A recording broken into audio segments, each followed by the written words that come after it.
Hello guys. आज हम पढ़ रहे हैं पॉलिटिकल साइंस का पार्ट 1, दो ध्रुवीयता का अंत। इसका अंक भार 6 नंबर का है, जिनमें से बहुवैकल्पिक 2 आएंगे और 4 नंबर 4 नंबर के आएंगे।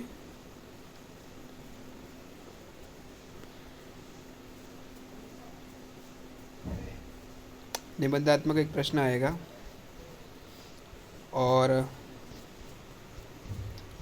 एक आएगा लघुरात्मक, अतिलघुरात्मक और एक आएगा बहुवैकल्पिक। ठीक है, 6 नंबर का आएगा। पहला प्रश्न है, रूस में हुई 1917 की बोल्शेविक यानी समाजवादी क्रांति किसके नेतृत्व में की गई? तो इसका आंसर है व्लादिमीर लेनिन के नेतृत्व में की गई थी। बर्लिन की दीवार का निर्माण कब किया गया? तो 1961 में किया गया था। बर्लिन की दीवार का निर्माण, ठीक है, कब किया गया था? 1961 में किया गया था। कब गिराई? तो कब गिराई?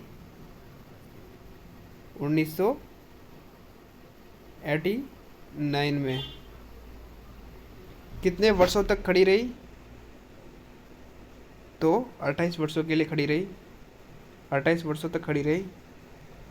और किसका प्रतीक थी? तो ये सोवियत संघ के अंत का प्रतीक थी।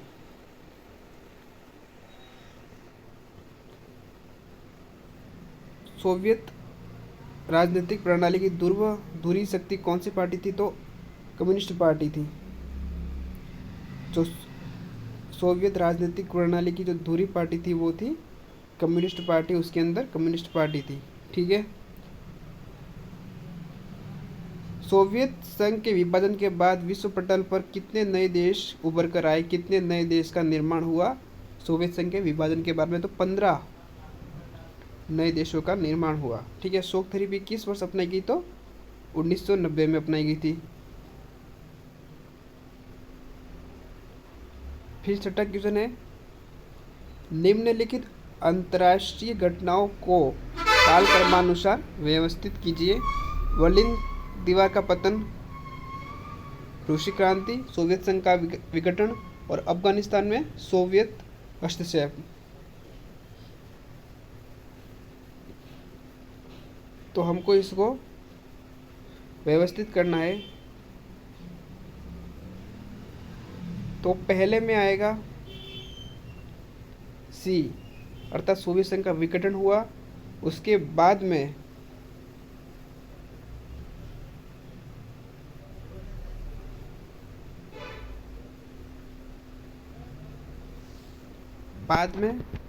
बर्लिन का पतन हुआ। नहीं, बर्लिन दीवार का पतन तो पहले हुआ था।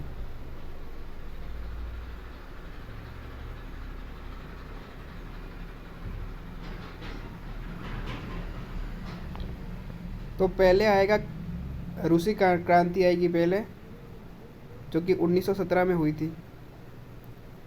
ठीक है।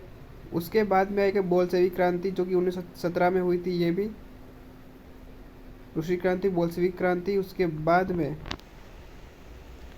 अफगानिस्तान संकट दिसंबर 1979 में हुआ था। फिर चौथे पे आएगा बर्लिन दीवार का गिरना। ठीक है। 1989 में गिरी थी, 9 नवंबर 1989 में गिरी थी। सोवियत संघ का विघटन 25 दिसंबर 1991 में हुआ था। निम्नलिखित में से कौन सा सोवियत संघ के विघटन का परिणाम नहीं है? पहला, संयुक्त राज्य अमेरिका व सोवियत संघ के बीच विचारधाराओं की लड़ाई का अंत, मतलब शीत युद्ध का समापन। ये तो नहीं है। दूसरा है स्वतंत्र राष्ट्रों के राष्ट्रकुल का जन्म। तो हाँ, ये है विश्व व्यवस्था में शक्ति संतुलन में बदलाव। तो ये नहीं है। और मध्य पूर्व में संकट, तो इसका आंसर है बी, स्वतंत्र राज्यों में राष्ट्रकुल का जन्म। बर्लिन की दीवार किसका प्रतीक थी? तो पूंजीवादी व साम्यवादी दुनिया के बीच विभाजन का प्रतीक थी। बर्लिन का दीवार कब व किसके द्वारा गिराई गई? तो जर्मनी की जनता द्वारा 9 नवंबर 1990 में गिराई गई थी। बर्लिन की दीवार का गिरना किस ऐतिहासिक घटना को इंगित करता है? जर्मनी के एकीकरण और साम्यवादी खेमे की समाप्ति की शुरुआत। ठीक है। बाल्टिक गणराज्यों में कौन कौन से राष्ट्र आते हैं? तो एस्टोनिया, लताविया, लिथुआनिया, जो तीनों बाल्टिक गणराज्य हैं वो आते हैं। साम्यवादी गुट और विघटन का प्रमुख अंतर्राष्ट्रीय प्रभाव क्या था? तो एक ध्रुवीय विश्व व्यवस्था का उदय हुआ जो कि अमेरिका है। समाजवादी सोवियत गणराज्य कब अस्तित्व में आया? तो रूस की समाजवादी क्रांति के बाद में आया था, 1922 में आया था। सोवियत संघ के नेतृत्व में पूर्वी यूरोप के देशों के साथ बनाए गए सैन्य गठबंधनों का क्या नाम था? तो वार्सा पैक्ट था। सोवियत संघ के नेतृत्व में वार्सा पैक्ट बना था और अमेरिका में बना था नाटो। ठीक है। पश्चिम के साथ शांतिपूर्ण सह अस्तित्व का सुझाव सोवियत संघ के किस राष्ट्रपति की देन है? तो निकिता गोर्बाचेव।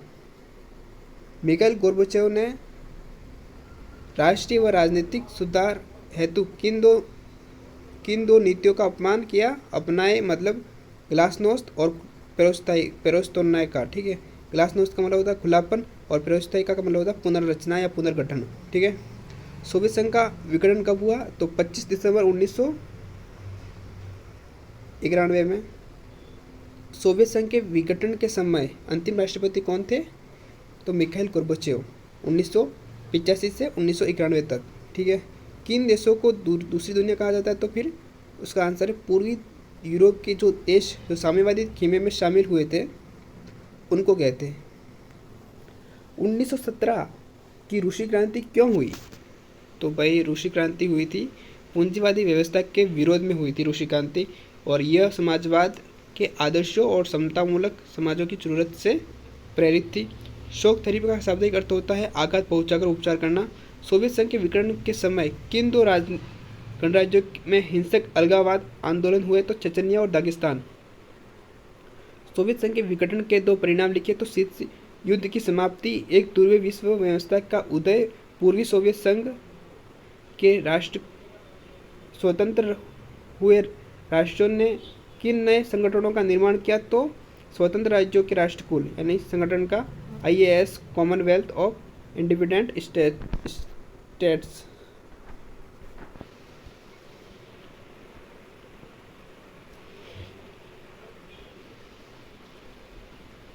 चेकोस्लोवाकिया किन दो भागों से टूटकर बना है? तो चेक प्लस स्लोवाकिया। ठीक है। 1991 में यूगोस्लाविया के टूटने के बने दो राष्ट्रों के नाम लिखे। तो बोस्निया और हर्जेगोविना। ठीक है। एशिया की सामूहिक सुरक्षा व्यवस्था का सुझाव देने वाले सोवियत संघ के राष्ट्रपति कौन थे? तो लियोनिड ब्रेजनेव। औद्योगिकरण को तेज बढ़ावा और खेती का बलपूर्वक सामूहिकीकरण करने वाले सोवियत संघ के राष्ट्रपति कौन थे? तो जोसेफ स्टोलिन। बर्लिन की दीवार कब खड़ी की गई? तो 1961 में 1961 में खड़ी की गई थी और गिराई गई थी 9 नवंबर 1989 में। ठीक है। शॉक थेरेपी के दो परिणाम लिखे। तो रूस में पूरा राज्य नियंत्रण ढांचा सरमरा गया था। शॉक थेरेपी के दो परिणाम है। ठीक है। सामूहिक खेती यानी जो कृषि थी, सामूहिक कृषि की प्रणाली समाप्त हो गई और लोगों को अब खाद्यान्न की कमी उत्पन्न हो गई। दिसंबर 1991 में सोवियत संघ का विघटन हो गया 25 दिसंबर को। ठीक है। यह सोवियत संघ किस वर्ष पर कितने राष्ट्रों का मिलाकर बनाया गया? तो 15 गणराज्यों को मिलाकर सोवियत संघ का निर्माण हुआ था 1922 में। सोवियत संघ द्वारा बनाए गए सैन्य संगठनों का नाम बताइए। तो नाम है भाई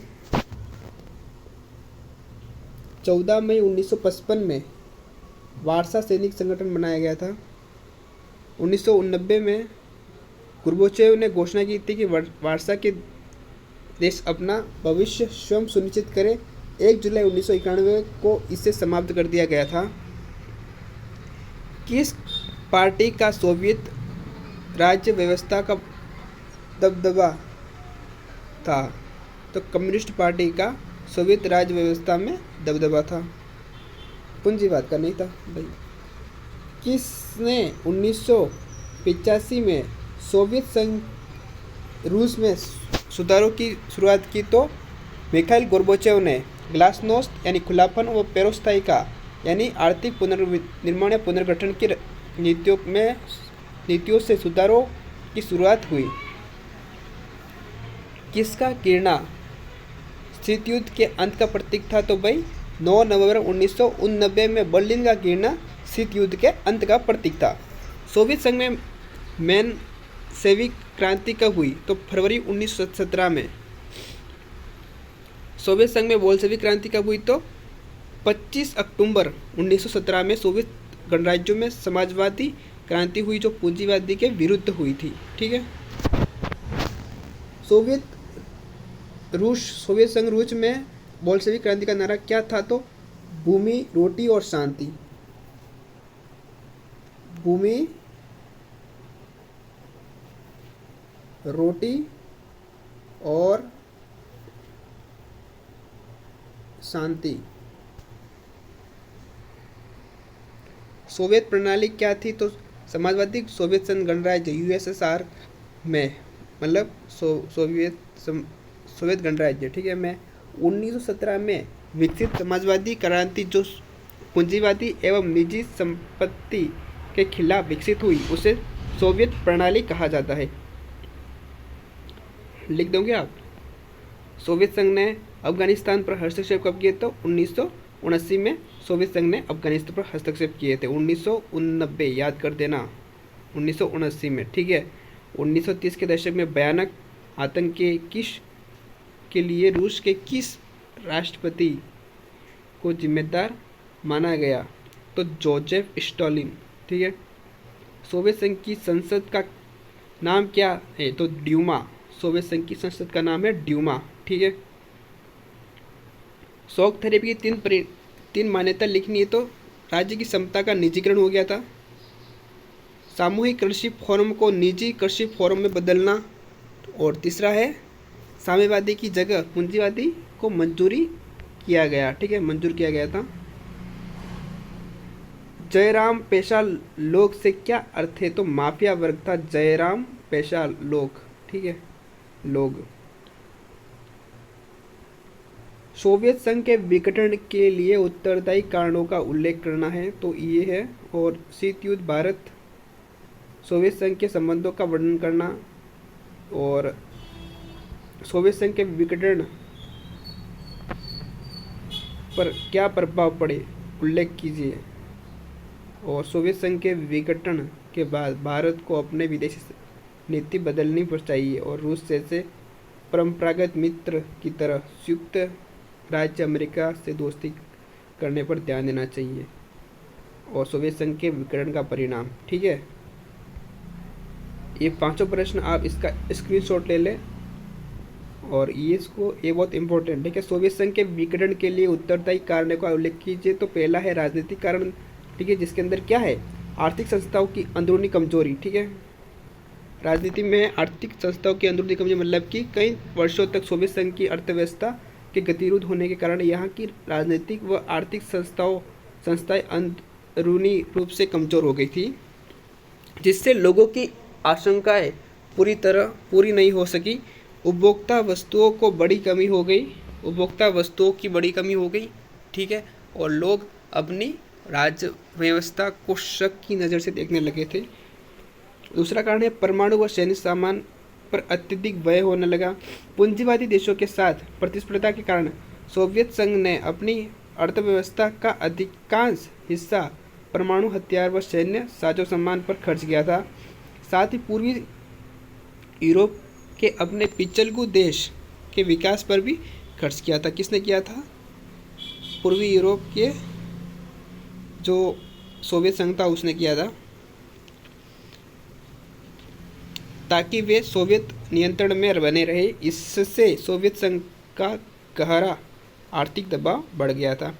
लोगों को पश्चिमी देशों की तुलना में सोवियत अर्थव्यवस्था को पिछड़ेपन की पहचान होना, जब लोगों को पता चला कि जो सोवियत संघ है वो पूंजीवाद की से बेहतर नहीं है, वो पिछड़ रहा है, तो उनको लगा कि उनको मनोवैज्ञानिक रूप से धक्का लगा। ठीक है। प्रशासनिक और राजनीतिक रूप में गतिरोधता, प्रशासनिक गतिरोधता, कम्युनिस्ट पार्टी का जनता के प्रति जवाब नहीं था वो, और भारी भ्रष्टाचार, शासन में ज़्यादा खुलापन लाने की अनिच्छा तथा सत्ता का केंद्रीकृत रूप आदि के कारण सरकार का जनाधार खिसकता चला गया। गोर्बाचेव के समर्थन की समाप्ति उन्होंने चालू किया था ग्लासनोस्त और पेरोस्ताई का। ठीक है, जिससे कि गोर्बाचेव ने सोवियत व्यवस्था में सुधार लाने के लिए ग्लासनोस्त और पेरोस्ताई जैसे नीतियों का शुरुआत की थी। जनता का एक तबका सुधारों पर धीमी गति के कारण गोर्बाचेव से नाराज हो गया, तो सुविधाभोगी वर्ग अपने विशेषाधिकारों में होने वाली कमी के कारण नाराज हो गए। इसी प्रकार गोर्बाचेव का समर्थन चारों तरफ से समाप्त हो गया और राष्ट्रीयवादी भावनाओं और समृद्धता का ज्वार, मतलब कि जो देश थे वो अब आज़ाद होना चाहते थे। तो रूस, ठीक है, तो एक रूस होना चाहता है, यूक्रेन, जॉर्जिया और बाल्टिक जो गणराज्य थे, जैसे लताविया, एस्टोनिया और एक कौन सा था, एस्टोनिया, लताविया और लिथुआनिया। ठीक है, ये और संप्रभुता के भावों का उभार सोवियत संघ विकटन का अंतिम और तात्कालिक कारण सिद्ध हुआ। ठीक है, तात्कालिक कारक। ठीक है, ये आज़ादी वाला। दूसरा निबंधात्मक प्रश्न है शीत युद्धोत्तर भारत सोवियत संघ संबंध का वर्णन करना। ठीक है, तो सोवियत संघ के भारत के साथ संबंध, तो आर्थिक रूप से क्या संबंध थे? तो सोवियत संघ ने भारत के सार्वजनिक क्षेत्रों में की कंपनियां की एक ऐसे वक्त में मदद की थी जब जो बाकी जो देश थे उन्होंने मतलब मदद नहीं की, मतलब मुश्किल था। सोवियत संघ ने एक तो भिलाई है, एक बोकारो है और एक विशाखापट्टनम के इस्पात कारखानों तथा भारत नेवी इलेक्ट्रॉनिक्स जैसी मशीनरी संयंत्रों के लिए आर्थिक व तकनीकी सहायता दी थी। राजनीतिक में क्या है? तो सोवियत संघ ने कश्मीरी मामले पर संयुक्त राष्ट्र संघ में भारत के रूप को समर्थन किया था। 1971 में पाकिस्तान के युद्ध के दौरान मदद की। भारत ने भी सोवियत संघ के विदेश नीति का प्रत्यक्ष लेकिन महत्वपूर्ण तरीके से समर्थन किया था। ठीक है, अप्रत्यक्ष रूप से किया था लेकिन किया था। सोवियत संघ नीति क्या, मतलब विदेश नीति का समर्थन किया था लेकिन अप्रत्यक्ष रूप से किया था। सैन्य में क्या था? भारत को सोवियत संघ ने ऐसे वक्त में सैनिक साजो सामान दिए जब शायद ही कोई देश अपनी टेक्नोलॉजी भारत को देने के लिए तैयार था। सोवियत संघ ने भारत के साथ कई ऐसे समझौते किए जिससे भारत संयुक्त रूप से सैन्य उपकरण तैयार कर सका। ठीक है, और संस्कृति में लिखना कि हिंदी फिल्म और भारतीय संस्कृति सोवियत संघ में लोकप्रिय है, मतलब प्रचलित है। बड़ी संख्या में भारतीय लेखक और कलाकारों ने सोवियत संघ की यात्रा की है। और ये तीसरा है सोवियत संघ के विघटन में कि भारत पर क्या प्रभाव पड़े, उल्लेख करना है। और ये 2-3 और रहे, आप इनका स्क्रीनशॉट ले लें।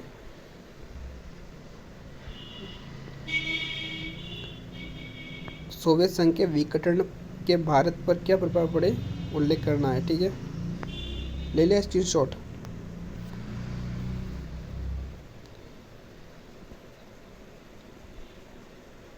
इसका ले लें। सोवियत संघ विघटन के बाद भारत को उनकी अपनी विदेश नीति बदलनी चाहिए और उस जैसे परंपरागत मित्र की जगह संयुक्त राज्य अमेरिका से दोस्ती करने पर ध्यान देना चाहिए। और तीसरा है सोवियत संघ के विघटन के परिणाम बताने हैं। तो भाई ये जो 3 है ये आपको याद कर देना है, ठीक है, इससे बाहर तो कुछ नहीं आएगा, ठीक है, हो गया। धन्यवाद साथियों, हमारे चैनल को सब्सक्राइब कर दीजिए ताकि हमारी आने वाली हर नोटिफिकेशन आप तक पहुंचती रहे। धन्यवाद। जय हिंद, जय भारत।